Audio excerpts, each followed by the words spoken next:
Hello everyone, this is Yahweh. This will be volume 8 of the Secret Yahweh tapes. I want to first of all start by thanking everyone who's made it so far. I realize that if you've gotten this far, unless you've skipped ahead, in which case nothing's going to make sense to you, you've invested a lot of your personal time, and I know that's a value, and that's a sacrifice that you've made to listen to me speak, and I do appreciate it, and I hope that something that I say over these volumes will ring true with your soul and cause you to have a better life in some aspect by our association. Wanted to, before I get to the very end, discuss what happened with the Iranian nuclear facility in Bashir, because it was attacked in a military fashion by a very highly technical computer worm. And I spoke of this with a reporter named Ed Barnes. I think he does a lot of work with the AP, I know, the Associated Press, and gave him permission to, not use my name, but publish the information that he was also collecting from other sources. Mine was kind of a part of it. And what I told him basically was the way that this happened was Sunsi in China had a group of hackers that specialize in disabling, finding out about and disabling potential military threats around the globe. They've been responsible for a lot of the shutdowns and no-fire status in both the U.S. and the former Soviet Union during various stages of testing of their respective ICBMs. And they played kind of a small part in this attack on Iran. It was funded by an Israeli faction, not the Israeli government proper, but a faction within Israel whom a lot of people refer to as the Zionist regime. I don't support that, having spent many years as an integral part of the culture of Judaism. I find it anything anti-Semitic very, very hurtful and offensive to me. But the same goes for any other religion. Right now on the planet, the punching bag is people who are of the faith of Islam. And if you've spent any time in a country that's dominated by Muslims, whether they be Shiite or Sunni, or even the Sufis, who are my personal favorite, for obvious reasons. A very decent, warm, hospitable people who live, for the most part, in peace that is unknown in Western societies. The mission, basically, the idea behind all of this was to infiltrate a highly advanced, very securely guarded enemy headquarters. The idea put forth to those that worked on it was that these people were not bad scientists. They're computer scientists and physicists, and just like you, respected academics, but they're working for madmen, and we need to liberate them from that relationship. And that was what gave the motivation to the different teams that worked on this later to be called Stuxnet virus. Because everything in operations this large has to be compartmentalized. You cannot have anyone but the highest echelons of power knowing every piece of the equation. It becomes too risky. That's where a lot of your conspiracy theories, I notice, get stopped, is because of the compartmentalization. The one hand not knowing what the other is doing, or working towards the same goal but having different stated goals. The intelligence agencies and computer security companies and the nuclear industry have been trying to analyze what happened since it was discovered in June of 2010 by a Belarus-based company that was doing business in Iran. And what they've all found is that it's basically in the field of cybersecurity and cyber terrorism, cyber warfare. It's a game changer. The construction of the worm itself is very advanced. It's undetectable, basically, which has been done before, having them undetectable, but this is different because the target seemed impenetrable at first. It lay under several stories of different underground facilities, and it was not connected in any way to the World Wide Web. And what that meant is the Iranian nuclear facility was running in what they would call an air gap.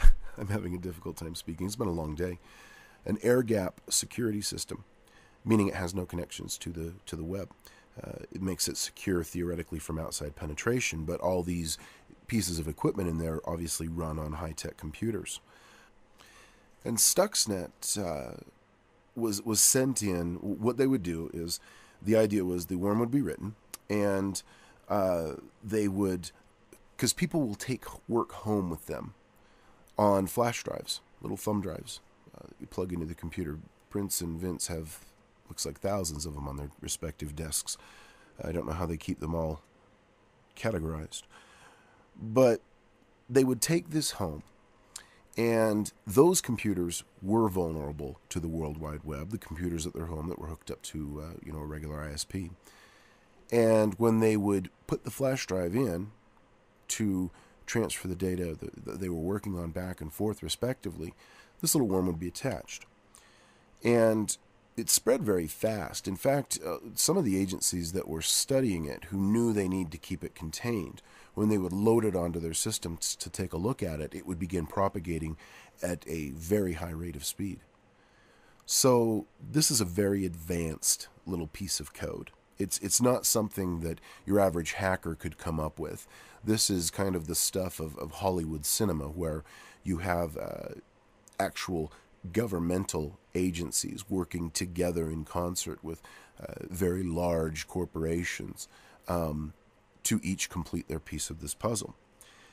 And it got in okay because it contained what you would call a digital certificate stolen from J Micron. It's a company in an industrial park in Taiwan. When this worm was discovered, it quickly replaced that original digital certificate with a different certificate, also stolen from another company, Realtek, a few doors down in the same industrial park in Taiwan. The code itself contained 4 zero-day elements. I'm not a computers guy. This is kind of what I understand. So you computer people out there will have to forgive me that I speak in layman's terms about a lot of this. But I know zero-day elements are very rare and extremely valuable vulnerabilities in a computer system, and they can only be exploited once.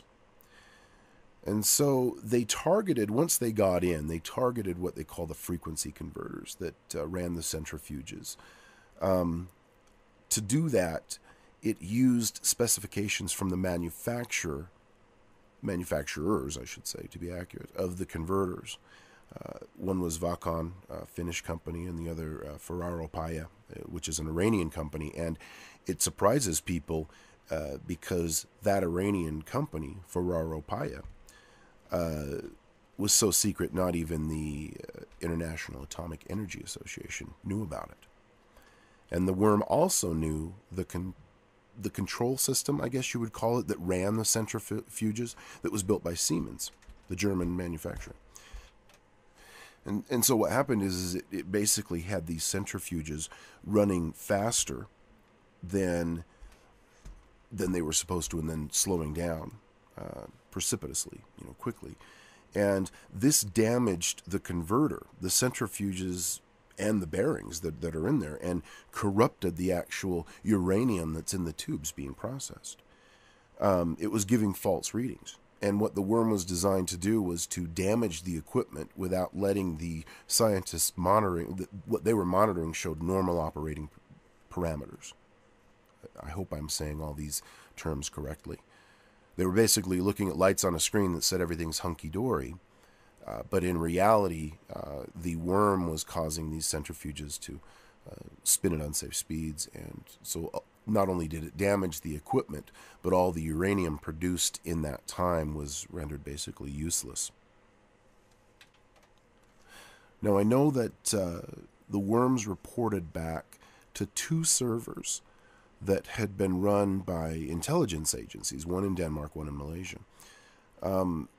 The servers monitored the worms, and they were immediately shut down once the worm had been infiltrated, or worm had been discovered. Its infiltration had been discovered.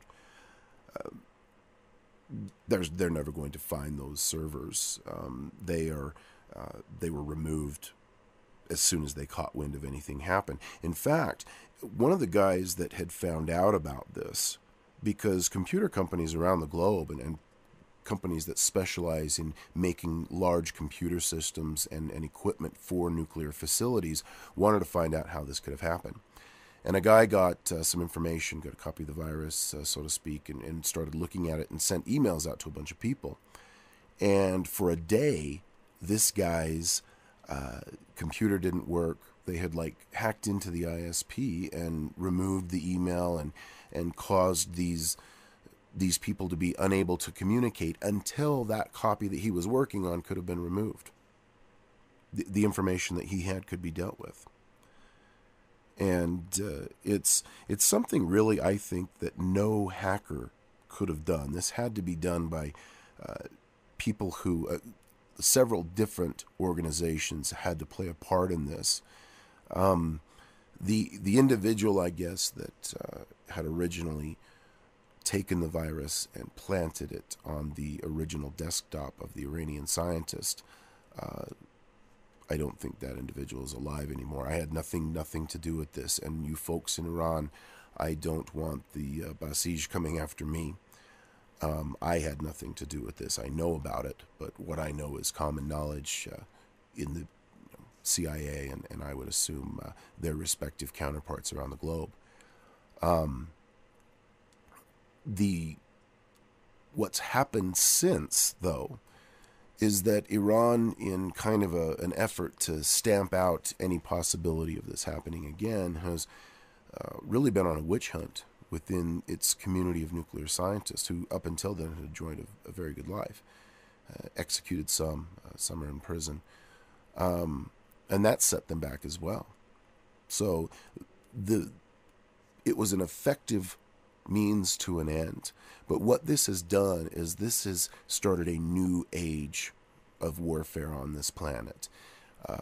For years, people who have had close dealings with who you would typically call in the West radical Islamists have said that one of their stated goals is to bring down the Western banking system because they feel it's corrupt. And one of the tenets of Islam goes into not charging interest through which these companies are funded. That's how they make their millions and billions and gazillions of dollars. Is gazillions an actual word? Vince says it all the time. So this is it's potentially catastrophic to the West, to the globe, in fact, because these types of computer systems that have always been operating in this, they felt safe having them in this air gap environment where they were not connected at all to the outside World Wide Web. So that even if something was put on it couldn't be monitored, it couldn't be given commands and send back information.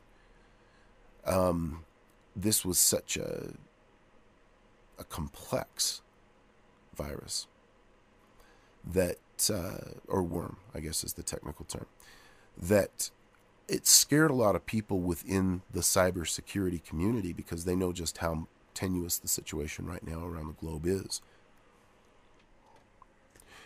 When the U.S. Federal Reserve did I believe in America they call it a stimulus or something similar to that word, when they basically printed a bunch of money, bought up a bunch of bad debts, and gave banks a bunch of really low interest rate loans, that entire save, if you will, that action was reliant upon computer systems that are very highly advanced and very well secured, moving billions of dollars back and forth in the click of a switch. Click of a mouse, I guess, would be the now term. And it scared a lot of people because the idea, not that someone was going to come in and try to steal money. Believe it or not, large thefts of money, in my experience, are not investigated as thoroughly as someone who may knock off the corner store for a bottle of whiskey. It's just numbers on a computer screen to some of these folks, and the process through which they have to go to disclose information. Governments don't like working with each other when it comes to how their money is routed through their country, respectively. What they were worried about was basically that this worm could send back information if it was placed on one of these systems that the Federal Reserve has in America, and send back information that would then be made public, showing where this money went and some of the terms under which it was lent, and that would cause public outcry in the U.S. if they find out that their stimulus that was supposed to save their country really went to bail out several European countries. I say companies as well because a lot of what went out the door was subsidiary branches of banks all around the world. So the money went everywhere. And there's a group called WikiLeaks, Julian Assange. He's an Australian guy that lives in Sweden, I guess. He's been in the news a lot lately, and he's going to release some U.S. cables that I think will probably cause a lot of hoopla. But for years, he's been going around and sending people. I've got one of them, although because I'm not a computer guy, I don't know that I would ever be able to do anything with it. But he sends around these files to different reporters and people that I guess he trusts. And the idea being that this information, whatever it is some get-out-of-jail-free card or trump card that he has. And by supplying somehow the password to de-encrypt this file, we would be given access to what I've been told is information on some of the very large banking institutions around the globe and some of their internal memorandum and practices that they would not want to be made public. And the idea that these things may actually exist beyond the control of the respective governments and corporations who actually funded a lot of the research to get these types of computer experts schooled and working with them, makes people very nervous. People who work on computers are able to work from basically right now anywhere around the planet.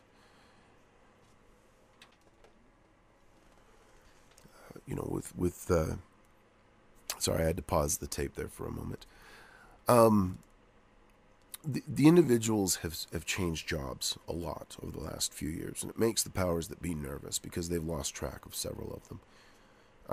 This married to the issue that came out of the fall of the Soviet Union in the late 80s and during the 90s, their nuclear technicians who had, by all accounts, enjoyed a very good life. I knew many of them personally during the Soviet era, now were just like everybody else, trying to make their way in a new capitalist society. And money is a temptation to most humans. Very few humans that I have met are not tempted by money. Prince has given me the evil eye here. We've had several conversations about this. He's, one little side note here. Vince, the one I call my cousin, whose real name is John, is a pretty good musician and has had opportunities to, I don't want to say be famous, I don't know if that's really what you want, but become a signed artist. And Prince has spoken very eloquently, but very firmly against him doing that. He went through some issues by, his whole name change thing. Do you guys know the story of Prince's name change? I'm going to tell that because that's 30 seconds. Prince changed his name after signing a very large contract with Warner Brothers to an unpronounceable symbol. Warner Brothers was given the respective, how many songs, how many albums were left on that contract. They were given those songs, and Prince walked away and said, I will, during the term of the contract, not go by the name Prince, with whom you have a contractual agreement. I will go by this symbol. And I know even to this day he hates people saying TAFCAP, the acronym for artist formerly known as Prince. But it was an ingenious move that not many people understood, and it cost my friend a lot of money. And Prince is a very wealthy man who is very generous with both his time, his talent. He's very generous with his money. And he's told Vince on several occasions, because Vince doesn't want to be in a position where he's getting a lot of attention. It's just not his personality. Those of you who really know John know that he's just not a glory hound. I'm very glad that you've chosen that route, because you've never been corrupted by money. I can honestly say I think John is one of the few humans I know who honestly doesn't care about being rich. Sure, he likes to have a roof over his head and food on the table. He has a wife and 3 beautiful children. But he's never been the type of person who's motivated by money. And because of that, he has hundreds of songs that are his. They're no one else's. He chooses a lot of times to give them away, let people share them. But he doesn't want them owned by any faceless corporation that may then later sell them to somebody with whom he would not want to be conducting business, which was what happened to Prince and Warner Brothers. And it's nice of you to share your experience with so many people. I know it helped out Lenny Kravitz a lot. He's a musician that I have met a couple of times. A very interesting man, very quiet and reserved. It's fun being here at Paisley Park, because this morning when we awoke, we had a breakfast of fruit and juices, as is customary at Prince's house. And then afterwards, we went into a room that had, I can only imagine, every instrument I could think of. John was like a kid in a candy store. Vince, they had a lot of fun. Conspicuously missing, of course, was the tuba, which Prince professes to dislike. But we jammed for a while, and I've always really enjoyed playing drums. I first learned, I guess, the reason why humans are so attracted to drums about, I guess it would probably be about 300 or 400 BCE in your time. I was in India, or what is now India, and was part of a ceremony that was something to do with the Yeti. I've heard people refer to it as an abominable snowman. It's kind of the Himalayan equivalent of Bigfoot in the Pacific Northwest, or the Chupacabra down south. And we saw the creature after the drums were played. It was a song that was probably in length. I always have to, with time, I always have to pause and put that into equivalent time for me. It's very hard for me not to feel like this is all just rushing by, and try to slow down to human pace and explain what I'm trying to explain. But these animals are, I don't want to call them people, because I didn't get the sense from this being that he really was a sentient being, but certainly alive and real. But he did have some sort of a language that these people in these Indian foothills knew. And later on, after they'd given him what he'd come down to receive, which was they would call the Yeti down with this drum circle song. The Yeti would come down, where they would leave food and small things in kind of a pile at the edge of the village. The Yeti would come and pick these up and leave them in peace. And the idea was that ages ago they had learned that if they just supply food, he won't cause them any trouble. He wants nothing to do with them. He or she, I don't know if it was male or female, animal or being. And drums have always been very interesting to me also, because they are used on every planet in the galaxy. Now, every planet, every culture that I've ever studied has some form of music. Some of it would be things that people on Earth may not think of as traditional music. But years ago, when they call it rap here, started going, people weren't singing, they were speaking in rhyme. Several people said that wasn't music, and of course we all know how popular that's become. My point is that music is music to the person who listens to it for enjoyment. It doesn't matter what it is to anybody else. And there are the same 12 notes throughout the galaxy. There's slightly different frequencies. Everywhere you go, they've assigned slightly different frequencies to what they call, but they're always broken up into 12. And I've always found that fascinating. Now, different cultures use different what you would call scales in music, some of which would sound very atonal, very difficult to listen to. It would not be pleasant to most humans. But the drums, the rhythm, the beat part is universal in nature. A drum is a drum is a drum. They're made of different things, but their purpose is the same, to carry out some kind of a rhythmic or beat pattern. And playing drums this morning caused me to have a memory of something that I wanted to make sure that I shared on these tapes. And before I do it, I'm going to pause and take a drink of my cherry Kool-Aid. I was spending time near a city that's now known as Christchurch, New Zealand. New Zealand is a cool place for a lot of reasons. Those of you who have been there, there was some movies made about a wizard and battles with monsters that were filmed in New Zealand, I know, a few years ago, that offered a lot of very nice glimpses of some of its various landscapes. New Zealand is one of the most recently settled land masses on Earth. A lot of your scientists have told me they believe that it was probably settled by Eastern Polynesians, maybe 12 to 1300 BCE. And some people think it was more near, 100 BCE. But New Zealand is interesting because there are people on New Zealand who took with them, when they arrived, culture and legends and lore from their original society. I was never able to pin down anything concrete as to where these stories originated from, as far as connecting them with different stories I'd heard from a different place, thinking maybe those respective people were the ancestors of the relatives of those who immigrated to New Zealand by sea.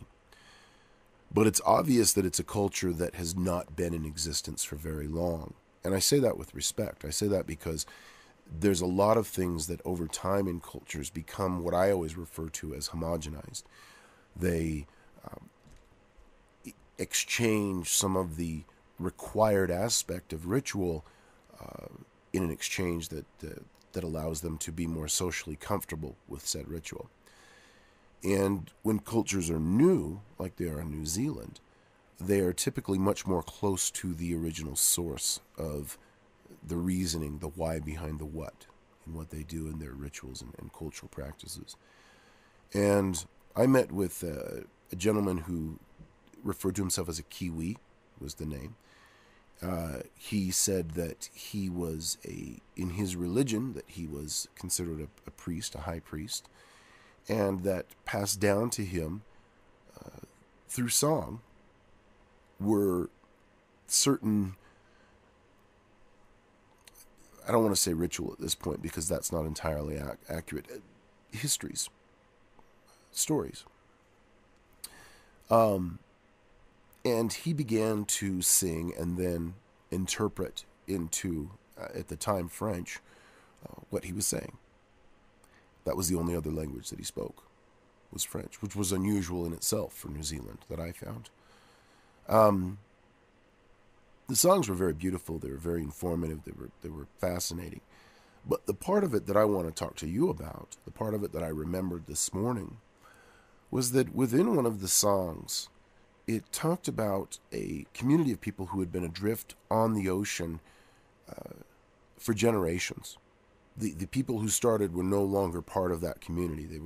They had given birth, and those children had grown up and married and given birth, and the people who had originally left were no longer on this floating.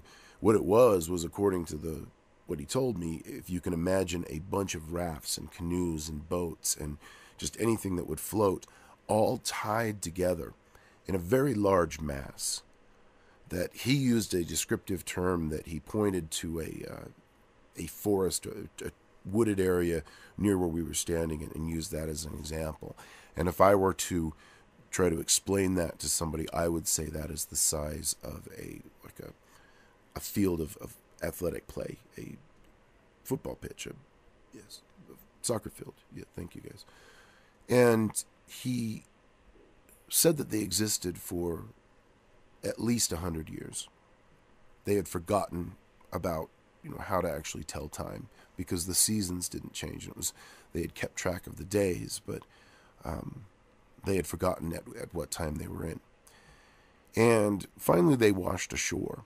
And when they washed ashore, the first thing that many of them looked for in this song was birds, which was unusual to me because birds at sea are relatively common. I've been at sea a lot of my life and have seen all types of birds. But they went to find birds because in the end it was what reminded them most of their journey. Many of them never wished to go back to sea again. But the birds, the calling of the birds, hearing the birds in their sleep as they awoke, hearing the birds in the morning, reminded them that they were still alive. It let them know it was a lifeline to their reality. To know that they were still alive and there was still a world out there, somewhere out there was land. And it was a very interesting story. And there were very beautiful songs. And I asked him why he hadn't written a book or why he hadn't shared this with the common peoples of Earth. And it was very interesting. He said, I have no desire to make money from this, but neither do I have the desire to do it for free. And I certainly don't have the desire to see anyone else be financially compensated for the stories of my people. They are for us. They are not for anyone else. Other people are welcome to hear them. But by trying to market them or bundle them together and sell them, he thought that he was almost committing a sin. And he didn't want anybody else to do it either. And that really rang true with me. This idea that, am I telling people this because I've told John he can sell them, not for very much, but for, enough to cover his costs. He has to make the CDs and archive all this, and he acts as my secretary sometimes with all the correspondence. Am I committing a sin in doing this? And it's something that I don't have an answer for right now. It's something that I'm mulling over. I hope that the people, if you have paid to hear this, have found some value in the words that I say. I know that some of what I talk about is very difficult to accept as truth, because it's difficult to obtain any sort of proof or verification simply from someone's voice. And that's kind of why I wanted to do this. I tell myself, at least, that's what I'm telling myself right now. That's why I wanted to do this, is because I want to give enough. I want you to have access to enough of me explaining what I know and my message to make the determination for yourself if this is real or false. Now, I know that I speak the truth. I am someone who, by my nature, cannot lie. But even John and Prince, both of them have asked me questions that I know that they doubt what I tell them sometimes, and they're too close to me to really tell me exactly that they don't believe it. Some of the things that I talk about for each one of you will be individual things that to others won't matter, won't make sense maybe. But to a certain few of you, some of the things I've spoken of will be proven true in your own personal lives over the next short period of time after listening to these tapes. And that's the kind of proof, that's the kind of verification that I seek for you to have. Jakku, humans. Jakku is a Nibirian word for humans. The Jakku are part now of me, of Yahweh. They're part of me because I have spent so much time with the Jakku of Delta Soul, but also because I have felt that I've been able to do some good. And that, my friends, is the best feeling I think that you can have while conscious. That feeling of joy when you do something for someone who needed what you gave them or what you did for them. And you did it in such a selfless way that they felt such humble gratitude for it. Isn't that a great feeling? Isn't that a much better feeling than when something gnaws at you that, I should have helped out someone that I saw on the street today who looked like they could have used a little bit of change, or, the last part of the bagel I wasn't going to eat for breakfast that I instead threw in the garbage. The feeling you get from helping others was a key component of Yeshi's message when he was here, and a key component of what survived in your Bible, in Christian culture. All the different versions of the Bible that there are, and there are many, retain the component that your Jesus, my Yeshi, preached love for one another, assistance, charity. And we are coming now in America into what they would call the holiday season, the time of Christmas and Hanukkah. And it's so wondrous for me to see, as technology increases, the manner in which humans find to, do crazy things as well. But with technology, they find ways to help each other. I have been called in as a resource for many natural disasters. Some I've been able to assist with, some were outside the scope of my skill set. But one thing I've noticed is that those times of tragedy, of real chaos for your people, the Jakkus stick together in a way that gives me hope for your species, for your human race. Because, let me give you one example. After September 11th, I went to New York City. I went to see if there was anything that I could do. Not called by the U.S. government, to be clear. It's called by some individuals that I know who were very adversely affected by what happened that day to those and those around them. It really shattered that great city's strength for a few hours. I think is all they would admit to it shattering. And then they were right back to being, some of the toughest people on the planet. But what I saw while I was there was people who, honestly, many of them were gathered together, congregated because they were looking for loved ones. And the outcome for many of them was that their loved ones were gone. They had passed away. And strangers were hugging strangers. Men were crying in the arms of women who may have reminded them, I thought at the time, perhaps the comfort given to them by their mothers when they were small.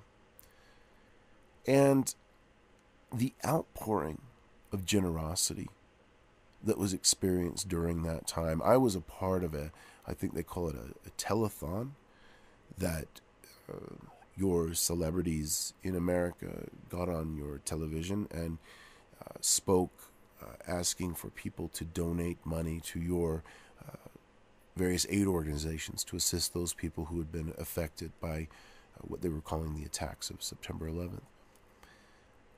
These people, some of whom I knew outside the scope of this event, this telethon that was being put together, were not people who would normally give of their time freely.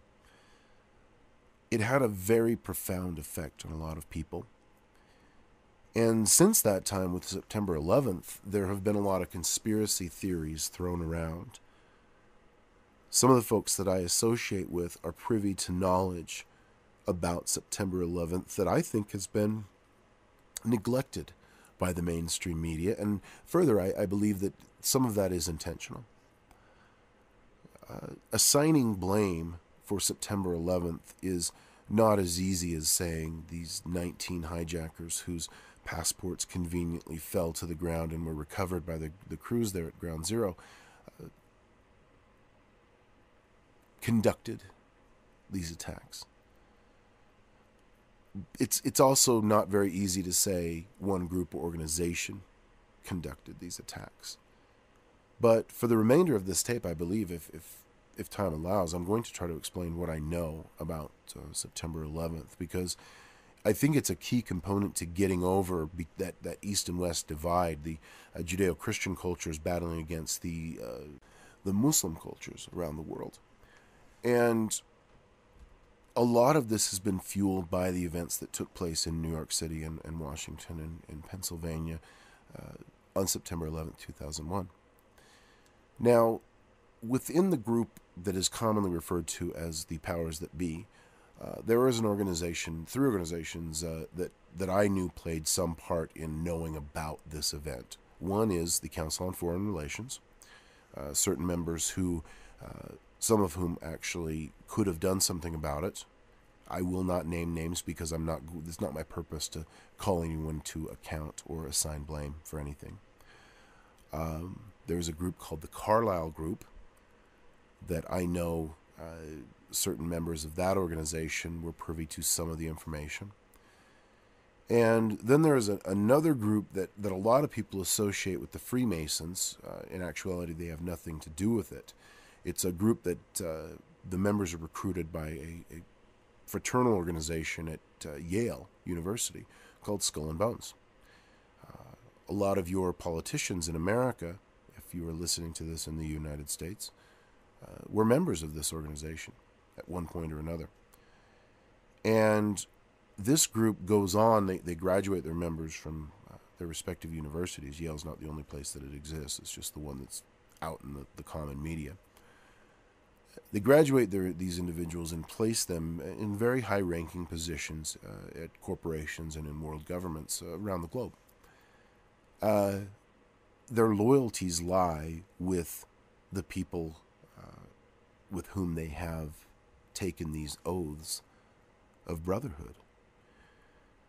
They do it because most of them honestly believe that they know better than everybody else how to run your planet. I think that's honestly the easiest way that I can explain their ideology behind what they do, is that they honestly believe that they are doing something that everybody needs and nobody has the guts to do. And the idea behind September 11th was to get people to be okay with these preemptive wars that were going to happen. And to be clear, George W. Bush was and is a very good man. Some of you that I have spoken with over the years have expressed their displeasure for both Presidents Bush as well as Mr. Clinton, President Clinton, his wife Hillary, and various leaders before them. But George W. Bush was an individual who very much believed that he was doing what he fundamentally at a spiritual level, what he thought was right. And he unfortunately surrounded himself when he came into office with people who were from this fraternal organization that he had been a member of, whom he considered very trusted individuals, who had his ear and were able to influence his subsequent decisions. And as President Obama took office in the United States, a lot of people had this idea that he was going to somehow be able to change things.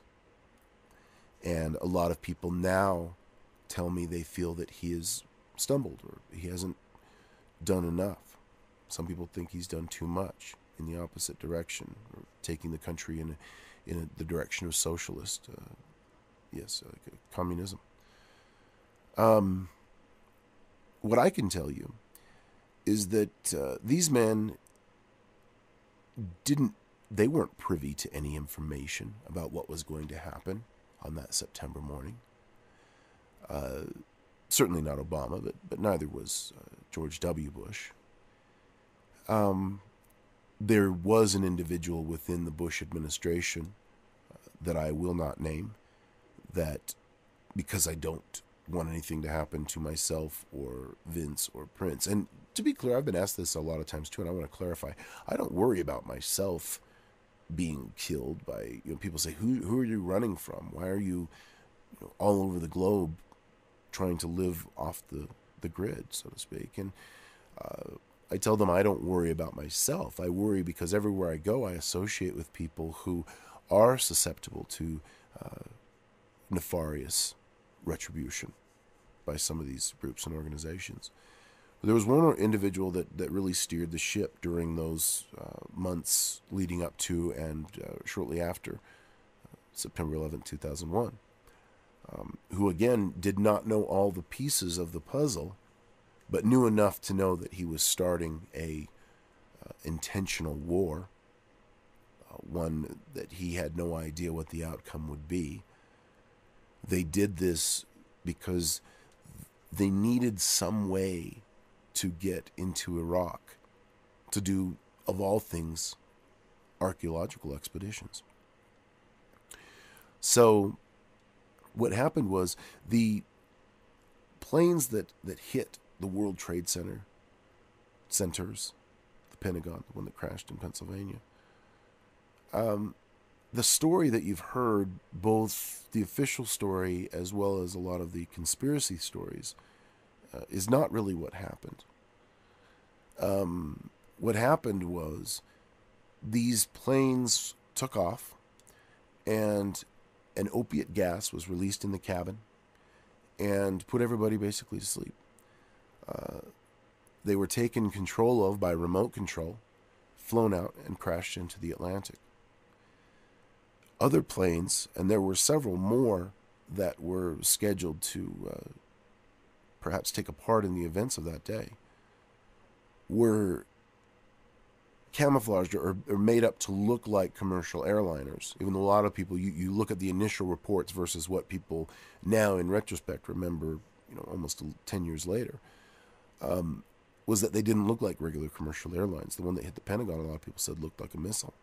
But what they were was modified aircraft, commercial aircraft.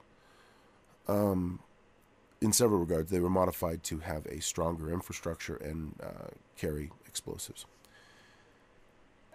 Crashed into buildings and killed a lot of people. And I'm not going to get myself in trouble by saying that I knew any of this information firsthand and didn't do anything to stop it.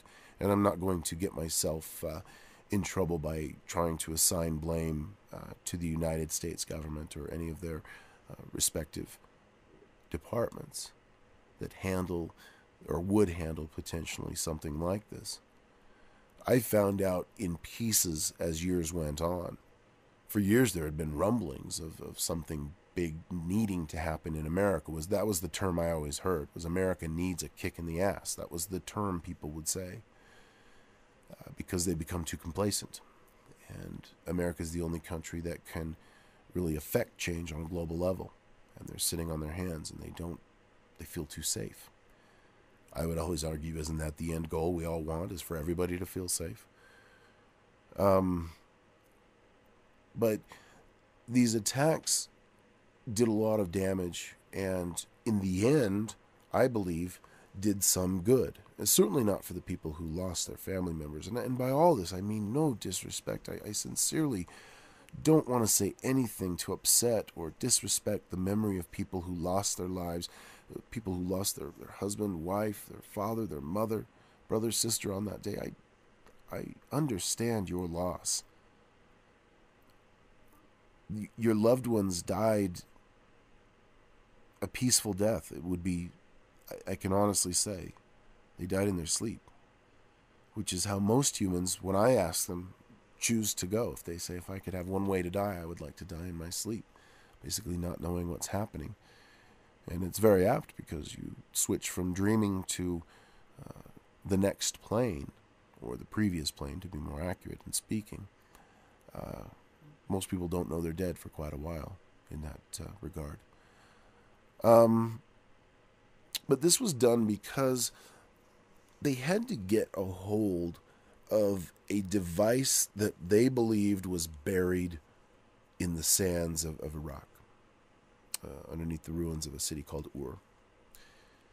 And that's how I found out a lot of this was, I was later called in to, first of all, try to get the device to work.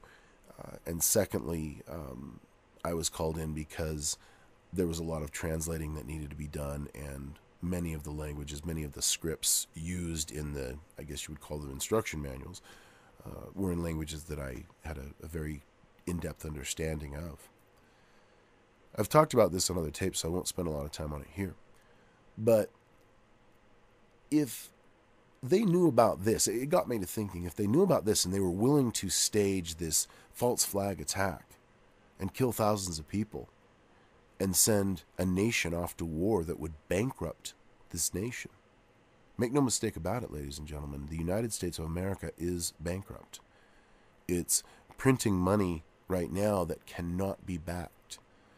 And as different lender nations and entities around the world begin to call those loans, it's going to be very difficult for America to maintain its high standard of living. It got to me to thinking, first of all, how many of these devices are there? I was aware of a few. I didn't realize the way they spoke of them, they were at various points all over the globe. And how did these people find out about this? How did these blue bloods, that I call them with some respect, find out about this? And so I started to ask questions. And you have to be very careful when you're asking these types of questions, because the last thing that you want to do when you're someone in my position is let someone who shouldn't know who you are, and they've heard, a lot of the people who are in positions of power on the planet Earth have heard of myself and my team. They certainly have heard of the seventh emperor of Nibiru. But they don't know who we are. They know that we are someone they've been told to work with by someone else, who was probably told by someone else to tell them to work with us or to trust us, and they're following orders, so to speak. Only we 9 would actually know each other if we were in that presence. And with the exception of 6 of Awa, we're all accounted for, so to speak. And Awa, I'm sure that Emperor 7 knows where Awa is. I'm sure that Awa has kept in contact. If it was something that I needed to be made aware of, if I needed to contact him, I'm sure I would be given the means to do so. But it got me to thinking, how do these people know these secrets? And I found out later that they had come into their possession what we always refer to as the ancient texts of Delta Sol. They were some scrolls, there was some written on papyrus, there was some carved in stone, there was some printed on what you would almost think would look like cotton paper, kind of thick paper. Various languages, various means of archiving these ancient texts, and they were kept at the time when I was in Jerusalem, around the time of King David, when he built his temple, which would have been, I guess, thinking back, maybe 700 BCE, in what they called the holiest of holies, or the Holy of Holies, which was an area within the temple that was walled off and only the highest priests could enter. And indeed, many of them never set foot in the holiest of holies. I always say holiest of holies. I know most people call it Holy of Holies, but I've always thought that sounded illogically redundant. It's the holiest. of all the holies. But they'd come in possession of some of these ancient texts. Now, when Jerusalem became unstable, the ancient texts were removed before the temple fell, and they were taken to Ur.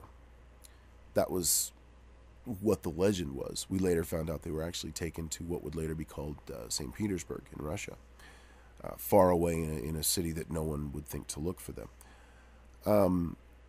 But these folks had gone to Ur looking for the ancient texts and had found this device. And in some subsequent stream of events, they had been made aware of a couple of other of these devices, and they had come into possession of these ancient texts, or at least some of them. I never saw exactly what they had and what they didn't have, but based on what they knew, it became clear to me over time that they had read and had translated to them, sometimes incorrectly, some of these ancient writings. And the ancient texts of Delta Sol, of Earth, reveal everything that has been known from the age of the third sun forward.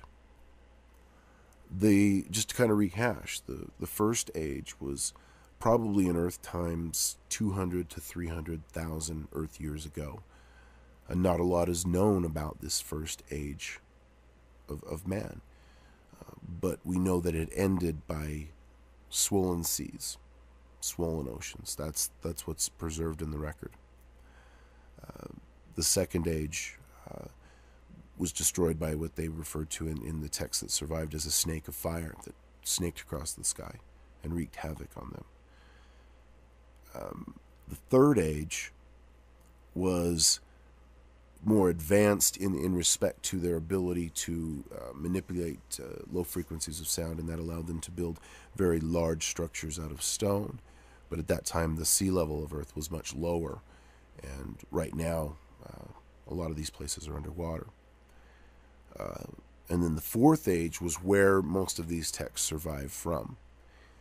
The fourth age had retained some information from the third age of man, the realm of the third sun. It had been retained into the age of the fourth sun and added to in those respective times. So you had basically two different chunks of it. You had some that was very old and some that was newer, still old by Earth standards, but newer in a timeline sense. And they had come into possession of the information from the third age and didn't know how to translate it. They had been able to translate some from the fourth age, and they were missing some key components. And so what I did was, as I always do, I told them a bunch of information that they found useful. They found value in what I was saying, so they would keep me around and let me ask more questions. But I retained a certain key piece of information for myself. And I always try to do that because experience has shown me that once Jakku, humans are sometimes the type of beings who, once they have used you for what you can provide to them, they cast you aside. I don't like being cast aside. I don't like being made irrelevant. It bothers me. Perhaps it's my ego or just the arrogance with which I conduct myself, but I don't like to be marginalized. And to this day, I have not given them several pieces of information that I know they would find highly useful and highly interesting, and I'm not going to talk about them here because they'll probably be the first ones to obtain these tapes when they're put out. But the devices that are around the Earth exist. The third age, they had the sea level was lower, and there at the time existed a continent in the middle of the Atlantic Ocean that later became known as Atlantis. But there was these were connected by land, and they had created in a triangular pattern around the center of the globe. If you can imagine, none of them were on the equator, but if you can imagine, if you took the globe and laid triangles end to end around the equator, what pattern that would create. That's kind of a rough guideline as to where these objects lie. And what they were used for in ancient times was to come into harmony with energies that are present in the galaxy that I don't know if I would even be qualified to explain. An alternative power source that they could somehow harness and use as both a power source for their civilization, communication network. Some say that there was actually physical healing that could take place by being placed in the congruent path of these respective sound frequencies. Sound is not, I need to take that back, sound is not an accurate explanation. They're waves that would appear on an oscilloscope, almost like sound waves, but they're not actually sound waves. Indeed, human ears are not equipped to hear them. Your dogs hear them, I know, on this planet, but humans don't. Very high frequencies and very low frequencies are very interesting in a lot of respects. But when you get to the very low frequencies and the very high frequencies, they are very dangerous things to play around with. Extremely low frequencies can cause things like earthquakes. They can make people physically sick. Low enough, I would assume they would kill a person. Extremely high frequencies disrupt the manner in which atoms bind with each other to form the material that makes everything on this planet exist. It's dangerous to mess around with these things because you can't hear them. You don't know, your species doesn't know what it's doing. It looks at scopes, at computer readouts of what's going on because your human senses are unable to detect these subtle differences. And because of what happened with Iran, with Stuxnet, with that computer virus that sent these centrifuges reeling and no one knew what was going on, I very much worry about the human race acquiring technology that it's incapable of managing with the senses that you would say God gave you. Your sight, your hearing, your smell, your touch. Because the moment you begin to rely on artificial intelligence, by its very definition, that artificial intelligence was created, there is code within it that can be manipulated and changed and used to cause that to be rendered an inaccurate way of measuring what's going on.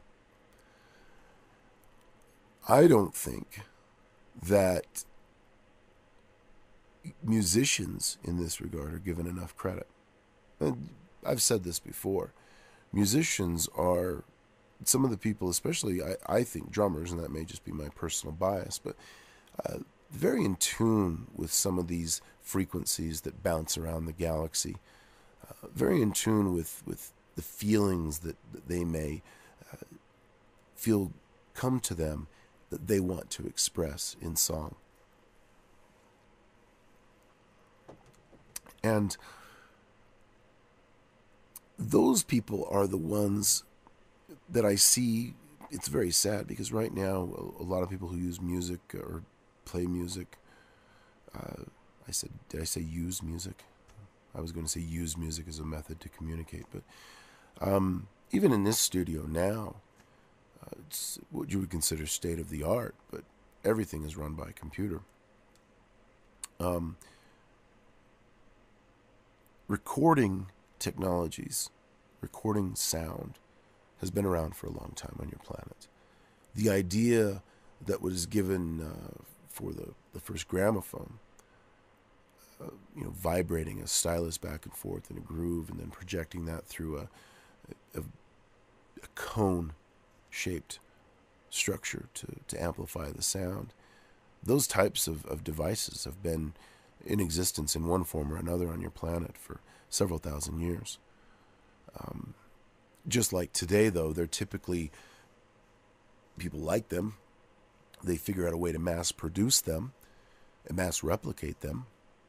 And because they're figuring out a way to do it quickly, they're not really concerned with how long this is going to last.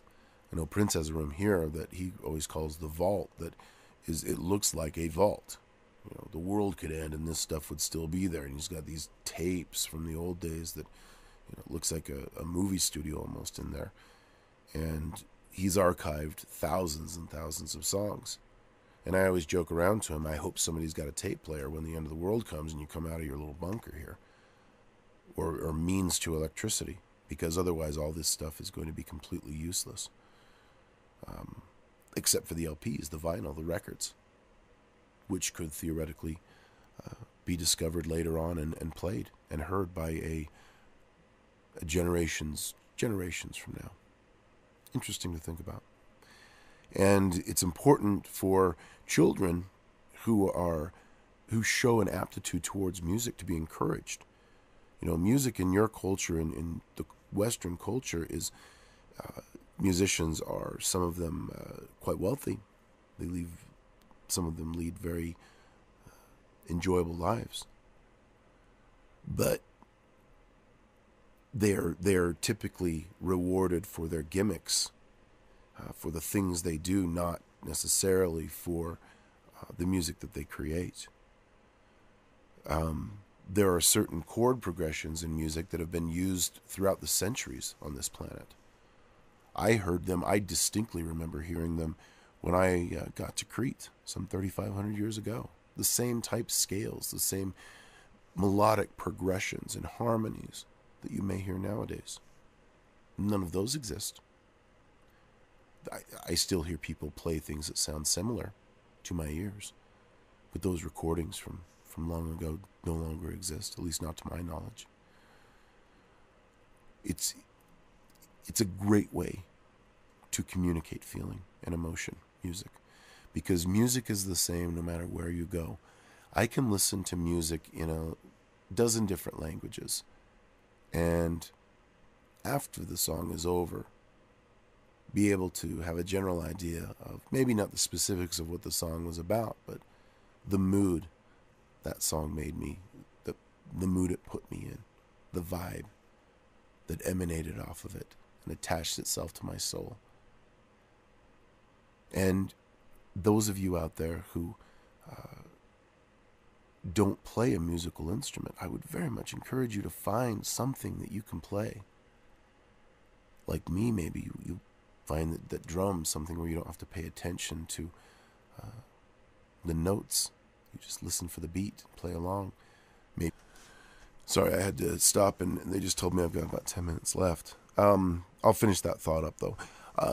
If you can find an instrument to play, I don't care if it is a kazoo, or a mouth harp, or a grand piano, or hook something up to your computer that plays music. Try to find a way to express yourself musically, because what you will find is you will find a part of your soul speaking to you from deep within you that many of you may not have heard before, especially those of you who like music, who have favorite artists or favorite songs that you listen to and they seem like almost they were written for you.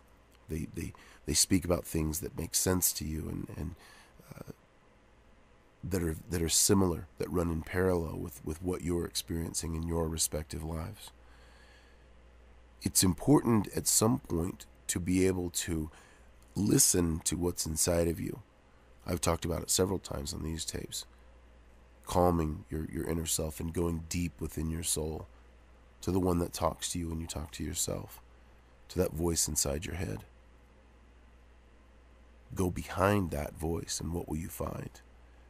You may find information or something trying to communicate in a way that you don't understand, because it may not speak in a language that your conscious mind is familiar with.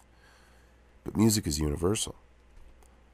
And you can, without being able to, you don't need to be able to play in front of people, you don't need to be able to sing or to write quote-unquote songs, but expressing yourself creatively with music and rhythm is a very therapeutic part of the process that cultures from the beginning of time, all throughout the galaxy, have used to bring themselves back to balance. And that's what I'm all about. As I end this this 8th volume, and know that I've only got a little over an hour to talk to you after this.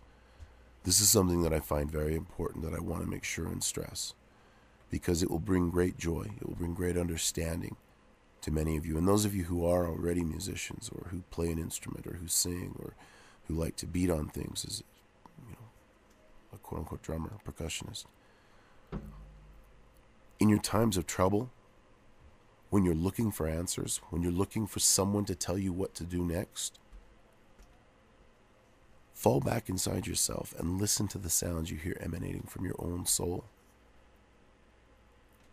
They may be able to help you. Perhaps not, but they certainly won't hurt you. And for many of you, they will unlock key components to the questions that have been bugging you, nagging at you your whole lives. Who are you? Where did you come from? What's your purpose in life? Is there anything after death? Is there anything before this life? Does God exist? Do I exist? I could go on until we run out of tape, which I guess now in the age of digital recording is not really a possibility. But my point is that this is one of those things to which there is no roadmap. It's like if you look at a sunset and try to describe it to somebody. Well, it was gorgeous. It was clouds, all these different hues of colors. If you're standing right next to me and you see the sunset, and we both try to explain it to someone later, we're both going to talk about how beautiful and gorgeous it was. But we will describe it differently.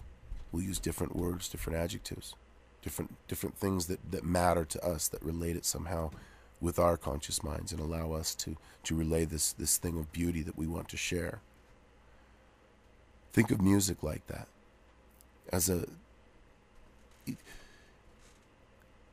It doesn't need to be for anyone else. It only needs to work for you. You can choose to record it or not. A lot of people say they don't like to record when working on these types of exercises. They like to make music as an offering to the gods. It'll never be heard again. And I think that is a very valid way of taking that approach. Because it's something you should never be judged for what your inside, your heart of hearts, thinks and believes. Because no one else knows, no one, even those you're most close to, knows how your soul has come up with those positions, with those points of view, so to speak. What collective experiences you've gone through to create the person you are today is not the same as anyone else, anyone who ever has lived or whoever will live on any planet. You are unique, you're beautiful, you're perfect, just the way you are. You just haven't remembered it.